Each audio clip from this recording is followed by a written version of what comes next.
Hi there, welcome to Vancouver Actors Podcast. I'm your host, Michael Coleman.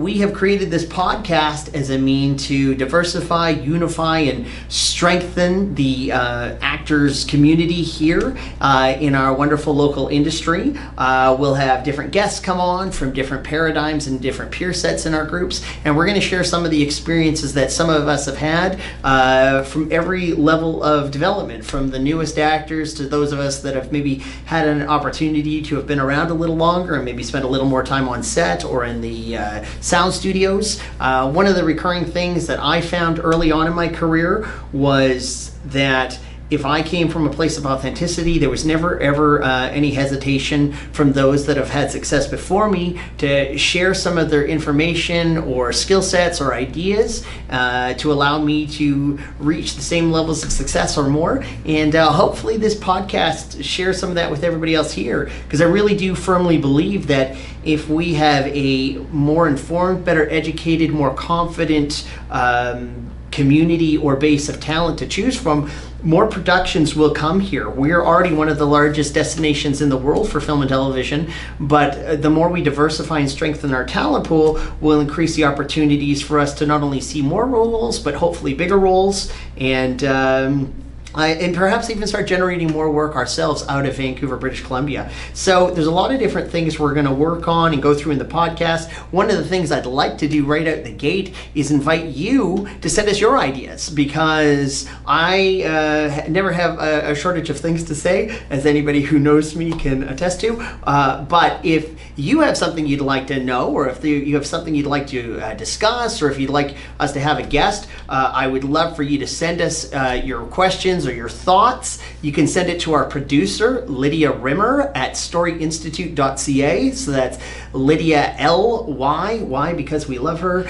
D-I-A-R-I-M-M-E-R at storyinstitute.ca, and she'd be more than happy to receive your questions and feedback or thoughts, well, positive feedback.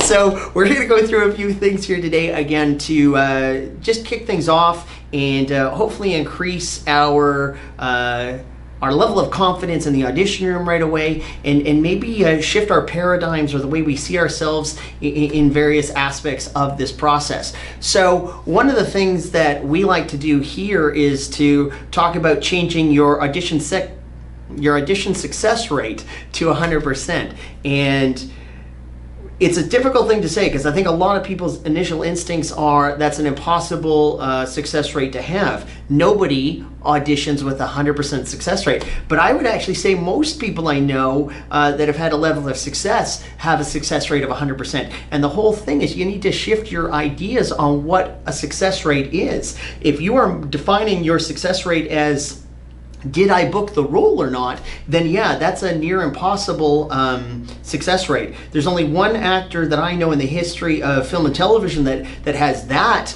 and that's Eddie Murphy, because he auditioned for Saturday Night Live at 18 years old, and then he never auditioned again. So he has a true, pure 100% audition success rate, but almost every other actor in the world, and I would probably bet money that every other actor in the world has had to audition several times and not had success. So there can be a million and one reasons we don't book a role. It can be everything from we're too tall, we're too short, we're too good looking. Those are the ones I like to use. But there's a lot of different reasons that we may or may not. Maybe we just didn't have the right energy, or maybe somebody else just had a different something that worked better for this project. So to define success as did I book the role or not, well, that would suggest that every time something was booked, only one actor was good enough to do it. And I think if we think logically, the reality is there should always be several actors who could do it. We just all bring a different flavor to the situation and a different element of what our own person is. So on any given day, there should be several people who could do the role, but only one of us ever gets to do the role. So how do we define success in the audition room?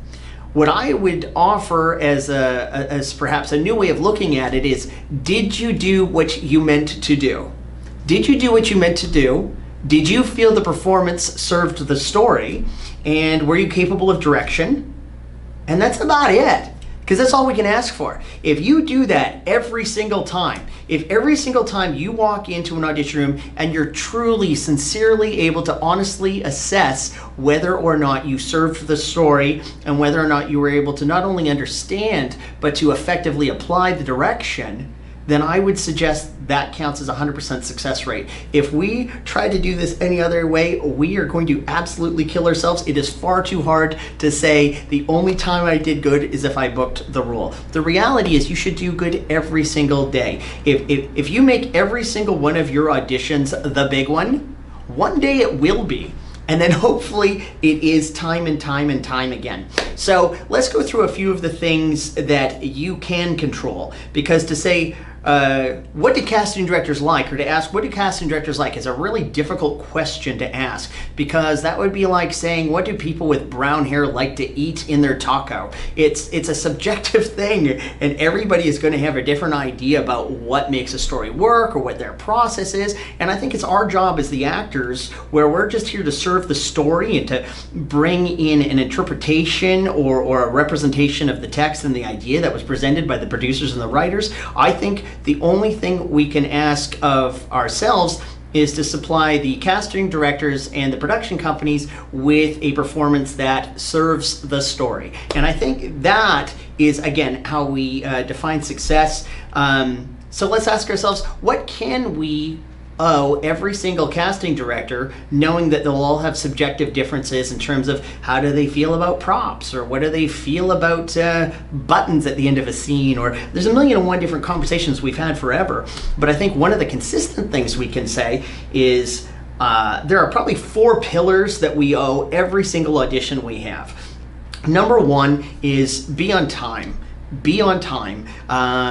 We have a saying around here, to be 15 minutes early is to be on time is to be late, and to be late is inexcusable. So be here 15 minutes early and be ready to go. That doesn't mean socialize, that doesn't mean make this the catch-up thing. You can always grab a coffee with the other actors in the room after the audition is done. But when you're in the audition room, in the days when we are actually in audition rooms, as soon as you sit down, you should really be there and mentally focusing and getting yourself grounded and into the work, because that's what you would do on set, and that's the expectation we should have in the audition room. Next, I would say is be efficient. If it takes you 20, 30 minutes to get warmed up emotionally into a scene, unfortunately casting doesn't have time for that, and often we wouldn't have time for that on set either. So you have to find ways to create different moments before, or triggers or personalizations that allow you the emotional authenticity and the honesty that a scene deserves in a much more effective, efficient amount of time. Next, I would say just be professional. Don't try to be interesting. Don't try to be engaging. Just be interested. Just be engaged. Just be focused. Be there to serve your story. Okay, it's never about us. I know a lot of times actors want to make the number one thing we do as a definition of success, did I get my words right? The amount of times I've heard an actor say, I don't know, isn't it great? I missed a line. I think I messed up. There have been scientific studies that only 7% of communication is verbal. 93% of it was physical, it was tone, it was all these other things that factored in. So if you messed up a line, well, you might have lost a point or two on 7% of the audition, but there's so much more that was going on when you're trying to serve the story, so we have to keep that right. So in addition to being on time, being efficient, the other thing is you have to be professional. Come in, do your job, know how to serve the story, and know how to make everybody that thought you should be there today look smart. That's the agent, that's the casting directors, that's everybody that thought, yeah, we've only got so many spots to fill. I think this person's going to bring in the work, they're going to do their work, and they're going to be prepared, and they're going to be capable of direction, which is the 4th and final pillar that we owe all casting directors. Just be capable of direction. Be careful not to fall into the trap of just nodding your head and be willing to take direction. The idea of being willing to take direction is much different than being able to apply direction. So make sure that when somebody gives you feedback in a scene and they want to see it a different way, make sure you really understand what they're asking and make sure you're applying it. I find an effective tool is to perhaps sometimes use the same words or ideas they've said to you, but in your own words, just to make sure that everybody's on the same page. And those are the 4 things that we can basically ask of ourselves for every casting director. Every casting director is going to have subtle things that they like different from each other, and I think that's one of the wonderful subjective elements of our craft, that not only are our stories diverse, but our talent is diverse. The subjective ideas of our casting directors, producers, directors, our fan bases, they're all diverse, and I think that diversity and inclusion of all the ideas is one of the things that makes our art form so effective. So I wanted to give you one special tool today that hopefully will give you a taste of more to come. Our next episode, we're going to show you how to effectively and efficiently break down an audition and how to do it so that you can deliver a successful audition 100% of the time. So in order to do that, we want to be able to create emotional authenticity in our work. And some acting coaches will refer to this as having like a strong personalization or a moment before. I'm familiar with using the phrase an assertion or a personalization. So a personalization would be to look at a scene and to find a moment in your life where you had similar goals with similar stakes or risk reward, similar relationship in terms of the essence of the scene that you can relate to, so that you are performing from a place of honesty. Now, once you have all that, there's an exercise, a very simple exercise that you can use in the audition room to trigger that personalization once you've done all the work in terms of making sure that it authentically lives in your body. And sometimes, again, with the personalization, it'll be things like different songs I know with different people in my life that have passed, or different moments of history. Different music will help me connect to different events, or different smells, or different just real, honest, truthful, meditative thoughts where I allow myself to be immersed in a memory will help personalization become more authentic. But now once I'm in the audition room, I don't always have the time. Again, one of the 4 pillars is to be efficient. I don't always have the time to ask the casting director, hey, do you mind if I think about my granddad for the next 45 minutes and listen to this soundtrack? You guys are free to watch. That's not always gonna fly.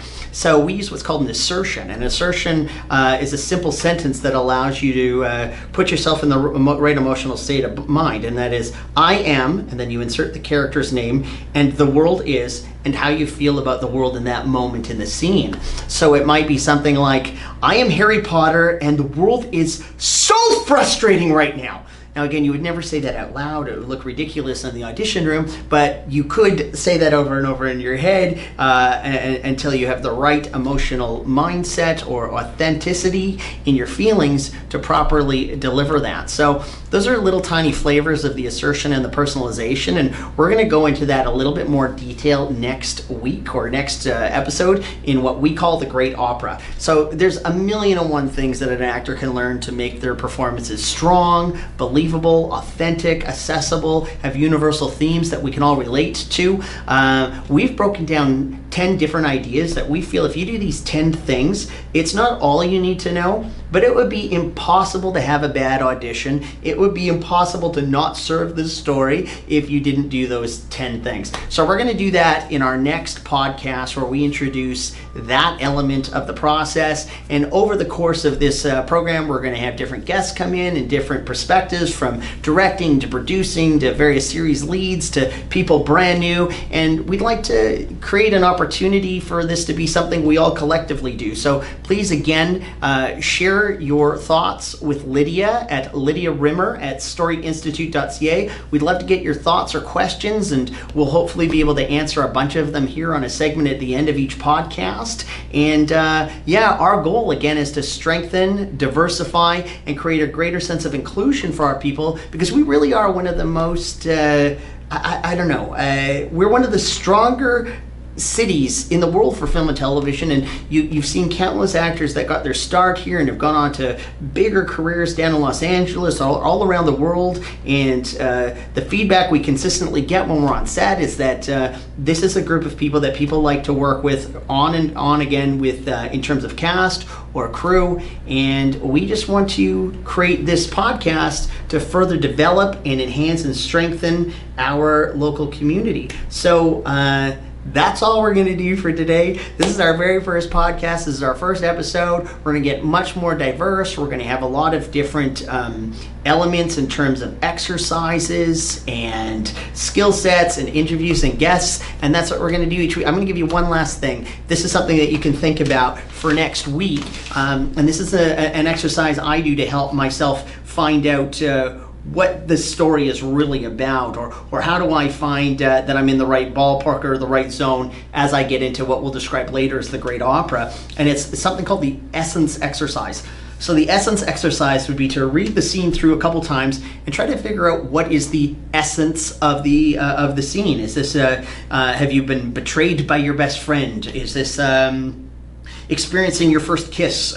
Is this where you've discovered that you're not as great as you thought you were? Or whatever the case may be. You find a way to summarize it in a word or a phrase or a sentence or two, and you find out the essence of the scene. The next thing you would do is you would personalize it, and you would say, okay, the essence of the scene is X. Have I ever had a moment in my life that had a very similar set of feelings or stakes or ideas or relationships? And then that would be the second stage of the essence exercise, which would be personalize. And then the third part of the exercise is what we call fantasize. And what I would do is I would reflect on the essence. I'd find that moment in time where I personalize it, and then I would just sit by myself, reflect on that moment, and I would fantasize, what do I wish I could say? What do I wish I could tell myself or tell another person? What do I wish I could do right now to properly articulate how all of this makes me feel? Perhaps it's a scene where I'm betrayed by my best friend, and I reflect on a moment where I perhaps have felt betrayed by a best friend. I might sit there and close my eyes and just over and over and over again, like a mantra. Again, it can just be done by yourself. You don't have to do this in a group setting. And just, I needed you. I really, really needed you. And you just do that over and over and over again. And you'll find what it does is it creates a trigger or a catalyst. And when you're in the audition room, it becomes much more efficient and effective when you're sitting in the chair and you've only got a couple minutes before you go in, as opposed to casually socializing with the other actors and asking who's been auditioning for what and what are you up to this holiday season or whatever the case may be. If you just sat there and reflected on that fantasy sentence or idea and you reminisced, which would be the fourth thing. So essence, personalize, fantasize, reminisce. And if you sat there and just reminisced on that thing, you'll find that you will find a much easier way to ground yourself and your performance and to connect to the authentic emotions required for that audition. And you'd be amazed at how much easier it is to go and serve a story when you're already authentically in that proper emotional state of mind, state of heart, state of soul, all of it. If you're there, it just makes it easier for you, and then you become a better reflection for the casting directors who submit that tape onto producers and production. So that's it. That's a start for the Vancouver Actors Podcast, Episode 1. We'll have lots more coming your way. We thank you for watching or listening, whoever you've taken this in, and we'll see you all soon.